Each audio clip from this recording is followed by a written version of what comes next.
I'm 17 years old. I'm at school, skipping class, and hiding in the girls' bathroom, alone and crying. I'm having a panic attack. The room feels like it's closing in on me. The lights are blinding. Everything feels like it's spiraling out of control, like I have no control over my own body or even my own life. Most of my classmates have no idea what I'm going through. From the outside looking in, everything appears to be going great. I'm about to graduate with honors. I have a great group of friends. I'm the vice president of the student council. And I just got appointed as valedictorian for the graduating class. You see, even though I am an overachiever, I'm also a foster kid. I just moved into a new temporary placement, my 6th since coming into care at age 13. I had to be abruptly removed from my last placement after I was sexually assaulted by my foster parent. I wasn't offered any counseling to deal with the trauma that I was experiencing. Instead, I was forced to confront my aggressor in a face-off with him, his wife, and my social worker in his home to prove to the system that this placement was no longer appropriate for me or any other foster kid. Luckily, one of my friend's parents agreed to take me in until I graduate. Even one of my teachers at school offered me a place to stay if I needed one. But I know that the support is temporary. I know that I can't find a forever home at this point because teenagers rarely get adopted out of foster care. Returning to my biological family is also not an option. I'm terrified at the thought of having to age out of the system and make it out on my own into the real world. You see, I know the facts. Provincial legislation across Canada mandates child welfare agencies to release youth from their care at the age of majority, at the young age of 18 or 19, oftentimes far before we're ready. The end date of support is fast approaching for me, and I have to move to a town that's 3 hours away to go to university in the fall. I haven't received any training, and there's no plan in place for my transition to adulthood. I have no idea how I'm going to find the resources and the support that I need to make the move, let alone to make it out into the real world on my own. I also know that I can't return into care in times of crisis, so there's incredible pressure on me to not mess it up. I feel the weight of the world on my shoulders as these thoughts swirl in my head as I lay on the cold bathroom floor. I feel incredibly overwhelmed, alone, and terrified of what lies ahead. I'd like for people in the audience who are over the age of majority and that don't have care experience to think about your turning of age birthday. Were you ready to be a fully self-sufficient adult? Now I want you to think back to when you moved out of your parents' home. Were you able to return if you needed a place to stay or a place to spend the holidays? Were you able to count on them for support and maintain a relationship with them after you moved out? For most people who aren't in care, they don't age out of their families at the age of majority. And recent Canadian statistics show that young people are staying at home up until the age of 29 and continue to rely on their families, their friends, and their communities for support throughout their adult lives. This is simply a normal part of life for them. Turning of age is usually a celebratory event, marking one's passage to adulthood, full of friends, family, presents, and cake. For youth in care, it's often a dreaded deadline. They're forced out of the only support system that they have and into the real world with only a few garbage bags of belongings to their names. Happy birthday, we no longer support you, don't ever come back. So today I want us all to ask ourselves, why are we holding youth exiting care to standards that even their peers are not held to? We need to stop focusing on independent living as the standard goal for youth exiting care and shift our energy and our resources towards interdependent living, a life where you feel welcomed and supported by your community. This means acknowledging that youth in and from care have a basic human need for connection and support, just like their peers do. It also means investing in long-term supportive relationships while youth are still in care, to build and nurture lasting communities of connection that will support them throughout their entire adult lives. Nearly 7,000 youth age out of the Canadian child welfare system every year. Less than half will receive the transition services that they need. Over 1/3 will feel completely unprepared to leave care.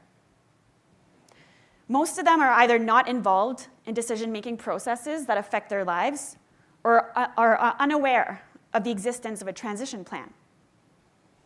They often feel like they have no voice and no power to control their own situations. Research also shows us that the status quo is not working. Youth exiting care are at high risk of experiencing multiple difficulties. They're 200 times more likely to become homeless than their peers. They have PTSD rates comparable to Vietnam War veterans. They're more likely to end up in the youth criminal justice system than graduating high school. And less than half will get their high school diploma, compared to 80 to 90% of their peers. Not a pretty picture. Because of this sudden cutoff of services, youth exiting care tend to have limited support networks, and the connections that they make during their time in care are formal, paid for, and have an expiry date. This is despite research indicating that long-term supportive relationships can act as a bridge and a buffer during the difficult transition to adulthood. There's this famous quote that goes, "The definition of insanity is doing the same thing over and over again and expecting different results." We need to do things differently. Youth in and from care are also far more than just a case file number or a statistic. They're living, breathing human beings with personalities, talents, and strengths. They want to feel valued, loved, and welcomed into their communities, just like their peers do. This past fall, I had the opportunity to lead a collaborative research project with 8 former youth in care between the ages of 19 and 29 in the greater Vancouver area. We looked at the relationships that matter to them and how they can be developed and nurtured over time. We also looked at barriers and made recommendations to improve policy and practice. Using a unique arts-based research method called photo voice, the youth were given digital cameras and photography training and asked to take photos representing themes on long-term supportive relationships. This process took 12 weeks, and at the end of the project, we held a photo exhibit open to the community to showcase their talents and raise awareness on the issue. Today, I want to show you a few photos from the project, specifically those related to long-term supportive relationships and community. This photo is titled "Home is a Person, Not a Place." At first glance, this might look like a parking lot to you, but this is actually the viewpoint of Sabian as he's sitting at a local Starbucks, accessing the free Wi-Fi and connecting online with his friends. Most of his connections have been developed and nurtured online because he experiences social anxiety. For him, the feeling of being at home, of belonging to a community, is within those connections rather than a physical place. And this is often the case for many youth in care, as we tend to experience multiple placements, which impacts our ability to feel a sense of home.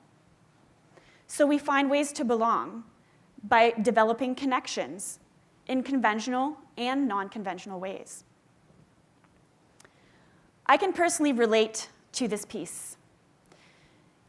A year before I graduated high school, I got involved in the electronic music community. Music was always something that resonated deeply with me because I had fond memories of bonding with my dad as a kid over his record collection. When I first started going out to shows, I was completely blown away by the artistry of the DJs mixing the records together making this magical musical journey for the crowd to connect to.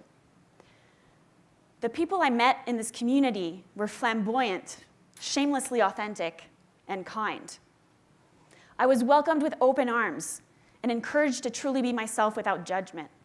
No one cared that I was a foster kid. I was supported by this community as I learned how to DJ, and I started playing my first gigs by the time I was 20. I've played hundreds of gigs over the last 18 years, and I actually still do to this day. It's my creative outlet, and another way for me to tell my story through music. DJing started as a fun hobby for me, but it actually helped me grow as a person and helped me become part of a community that I still belong to today.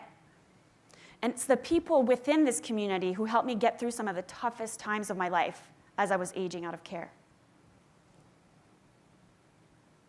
For me, my sense of community isn't with a particular neighborhood or a city, but it's rather in the people and the connections that I've developed and nurtured over time, many of which are still active in my life today. I like to call my friends my chosen family, and they make me feel at home no matter where I lay my head at night. Like Sabian, I maintain a lot of those relationships via social media. To me, that's what community should be all about. A network of meaningful connections that you belong to, that follows you throughout your life, lifts you up and supports you, no matter where you go. This next piece is titled Brighter Days Ahead.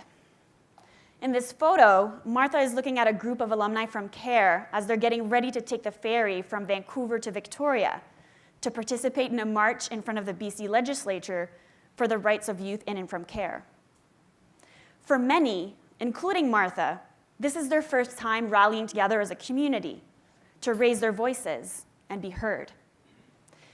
Funding from youth-serving organizations is making their participation possible, and is oftentimes the only way that former youth in care can be engaged citizens in their communities. I can also personally relate to this piece. It wasn't until I was 29 that I was able to connect with other former youth in care through my involvement in the New Brunswick Youth in Care Network. In November 2012, I was a speaker alongside other network members at the very first New Brunswick Youth in Care hearings held at the provincial legislature. We presented our experiences during and after care in front of the Premier, the Child and Youth Advocate, the Minister of Social Development, and other key decision makers in government.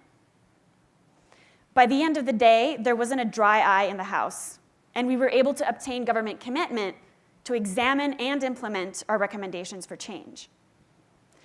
It's actually my involvement in the network that inspired me to pursue my PhD, because I was able to witness the power that the voices of youth can have in affecting change when given the right platform.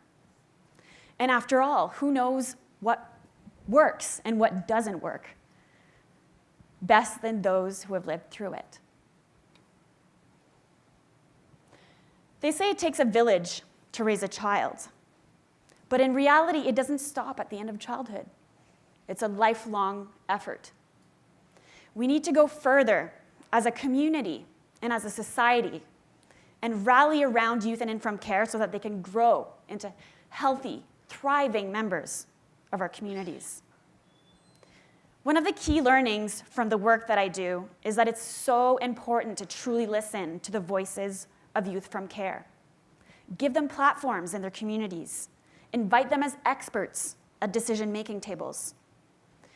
Youth in and from care often feel disconnected from their communities, and they're conditioned to believe that being self-sufficient is a characteristic of a successful young adult, even though their peers who aren't in care aren't expected to live their lives in total isolation and without the support of their communities.